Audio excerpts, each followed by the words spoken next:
Hello dear students, once again welcome in the online class of subject Applied Mathematics. Topic of our today's lecture is examples on radius of curvature. So let's see the course outcome. Calculate the equation of tangent, maxima, minima and radius of curvature by differentiation. So let's see what are the learning outcome. So after watching this video, you will be able to know what is the radius of curvature and how to determine radius of curvature. आज का ये video देखने के बाद आप सभी को radius of curvature के ऊपर डिपेंड एग्जाम्पल सॉल्व करना अच्छे से आ जाएगा।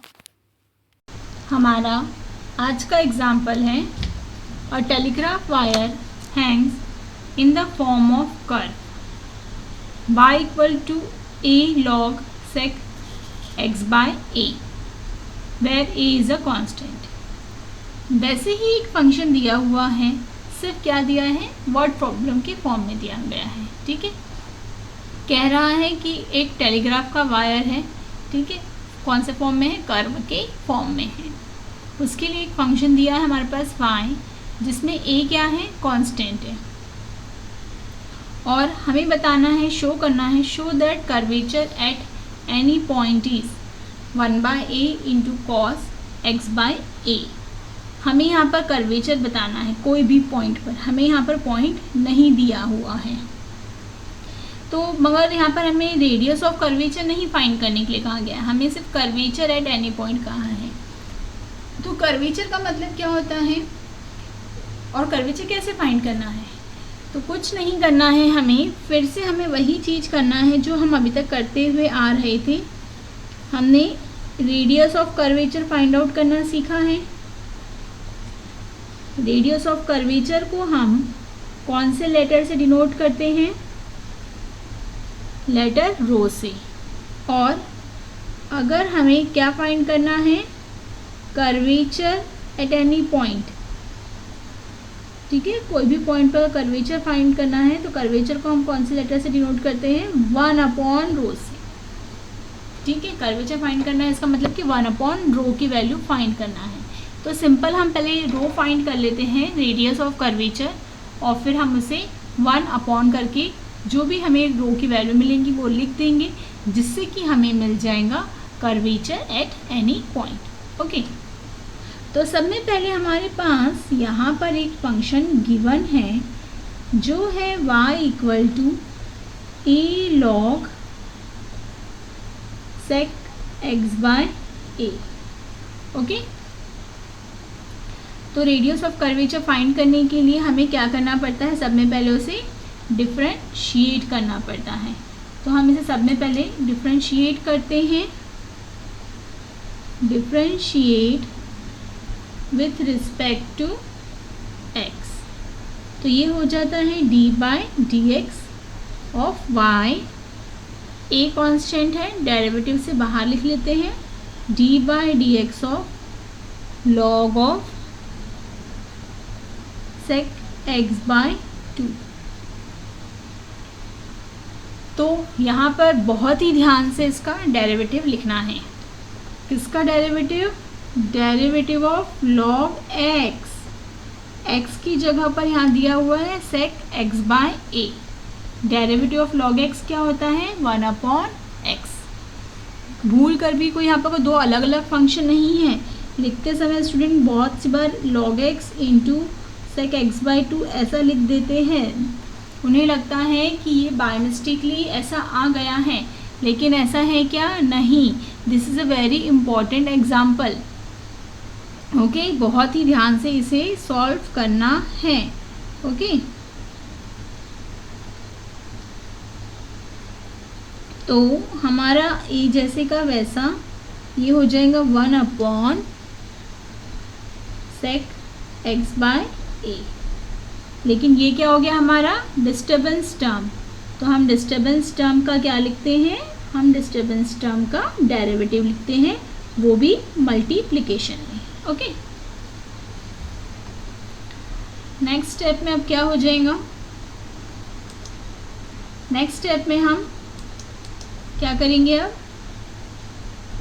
a इंटू 1 जैसे का वैसा, sec x बाई 2 भी as it is, derivative of sec x क्या होता है, डेरिवेटिव ऑफ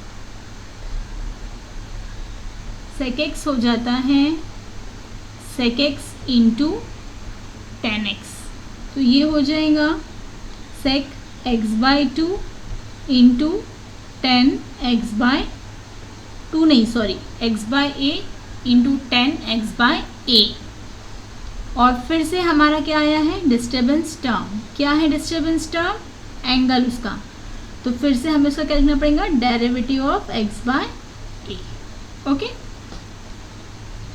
इक्वल टू यहाँ से ये दोनों टर्म कैंसल, सिर्फ क्या रहा, a into 10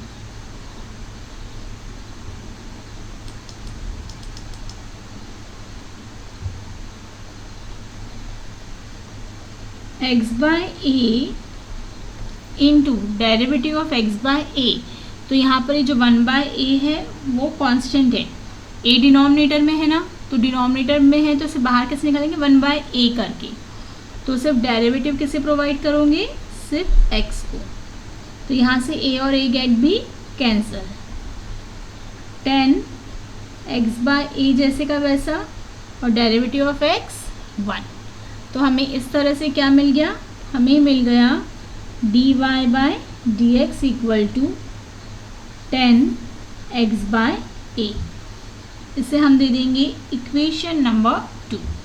okay,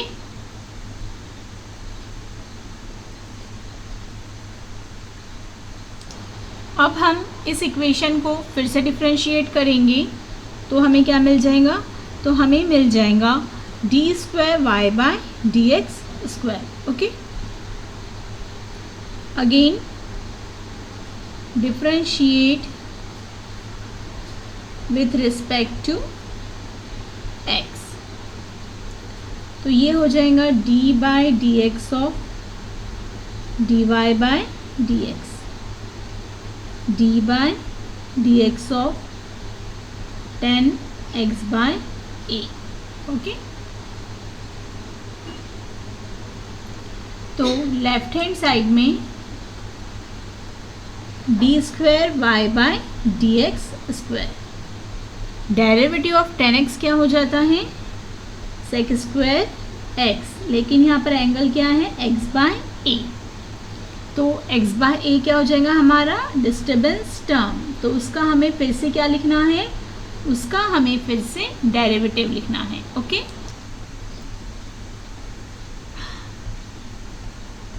sec square x by a as it is, derivative of x by a अभी हमने देखा क्या होता है, 1 बाय a हो जाता है। ओके, ये हमें क्या मिल गया, ये हमें मिल गया d square Y by D x square, इसे हम देंगे इक्वेशन नंबर 3। इसके बाद अब हमें क्या करना है, इसके बाद हमें रेडियस ऑफ कर्वेचर फाइंड करना है, इसका मतलब कि रो, तो वो फॉर्मूला क्या है, 1 plus D Y by D X का square the whole raise to the power 3 by 2 divided by D square Y by D x square. Okay, तो हमें D Y by D X की जो वैल्यू मिली है, क्या मिली है, 10x बाई 2, तो अब हम रखेंगे यहाँ पर 10x बाई 2। ओके, लेकिन उसका स्क्वायर है तो हम यहाँ पर भी स्क्वायर दे सकते हैं, whole raise to the power 3 by 2 divided by, हमें D square Y by D x square की वैल्यू क्या मिल गई है, 1/a into sec square x by a। Okay,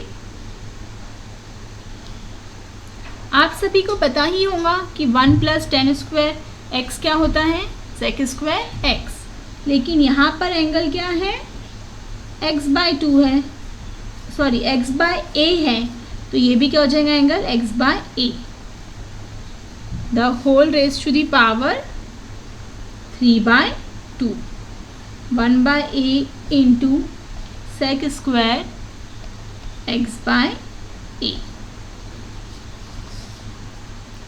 Since 1 plus tan square theta equal to sec square theta. Okay,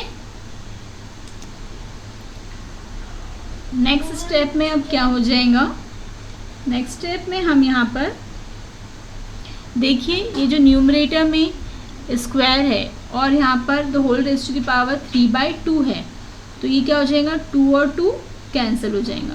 okay, तो यहाँ पर numerator में क्या रहेगा sec cube x by a. ठीक है, 1/a into sec square x by a. Numerator में power 3 है और डिनोमिनेटर में पावर 2 है. ठीक है, सेम ही ट्रिग्नोमेट्रिक टर्म है, तो क्या हो जाएगा यहाँ पर डिनोमिनेटर में 3 बार है, सॉरी न्यूमरेटर में 3 बार है और डिनोमिनेटर में 2 बार, तो ये कैंसिल हो जाएगा. तो न्यूमरेटर में सिर्फ कितने टाइम बचेंगे, ओनली 1 टाइम. और ये जो डिनोमिनेटर में a है वो कहाँ जाएगा न्यूमरेटर में, बिकॉज कि वो फिर से 1/a है इसीलिए. ओके, तो हमें मिल जाएगा a into sec x by a. किसकी वैल्यू मिल गई हमें, ये रेडियस ऑफ कर्वेचर, जिसे हम किससे डिनोट करते हैं, रो से. लेकिन हमें यहाँ पर रो फाइंड करने के लिए कहा गया है क्या, नहीं, हमें यहाँ पर क्या फाइंड करना है, हमें यहाँ फाइंड करना है कर्वेचर. ओके, ये क्या है रेडियस ऑफ कर्वेचर है, हमें ओनली कर्वेचर फाइंड करना है eight any point. Eight any point क्यों कहा गया है, क्योंकि उन्होंने इस बार पॉइंट नहीं दिए हैं, तो कोई भी पॉइंट के लिए यहाँ तक रेडियस ऑफ कर्वेचर सेम ही आएगा. अगर जो भी डिफरेंट पॉइंट दिए हुए रहते हैं फिर हम वो पॉइंट वहाँ पर रखते हैं, तो हमें एक रेडियस ऑफ कर्वेचर की वैल्यू मिलती है उस पॉइंट के लिए. अब हम कर्वेचर फाइंड करते हैं, तो कर्वेचर किस तरह फाइंड करना है, 1/रो करके. ओके, तो 1 जैसे का वैसा, रो की वैल्यू क्या है a into sec x by a. Okay, यहाँ पर ये जो 1/a है ये जैसे का वैसा into 1/सेक x by A. 1/a में कुछ चेंज होगा नहीं, लेकिन 1/सेक क्या हो जाता है कॉस x बाय ए. ये सभी को पता है.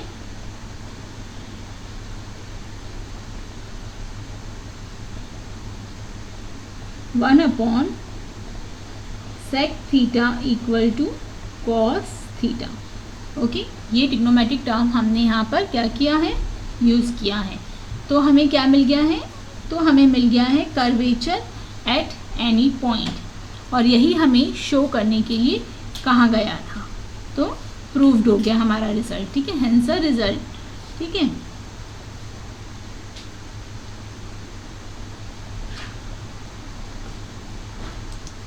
तो देखिए यहाँ पर हमें शो करना था curvature at any point is 1/a into cos x by ए.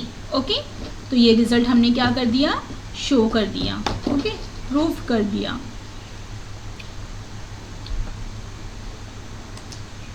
ये एग्जाम्पल है, ये आप लोग को सॉल्व करना है.